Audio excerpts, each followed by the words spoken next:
একজনের বাড়ি পুঁই শাক হয়েছে, ভালোই লাগে, আর সার ছাড়া, ওই জন্য একটু পুঁই শাকের তরকারি করবো। এই চিংড়ি মাছ ছাড়িয়ে রেখেছি, আর এই তেলের মধ্যে 5 ফোড়ন দিয়েছি, আর এই 5 ফোড়ন দিয়ে এইগুলোকে সব ভাজবো। দিচ্ছি সব, এই যে নিজে নিজে ফোন ধরে করি তো, খুব মানে তা ভালো হয় না।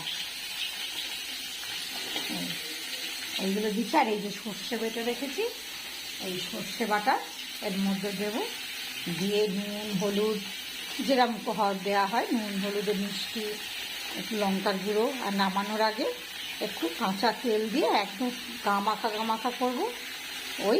আর মাংস, এই যে প্রেশার কুকারে মাংস হচ্ছে, খাসির মাংস নিয়ে এসেছি, অল্প একটু খাসির মাংস, ভাত, আর এই পুঁই শাকের চচ্চড়ি। এইটা হচ্ছে আজকে আমাদের দুপুরে রান্না।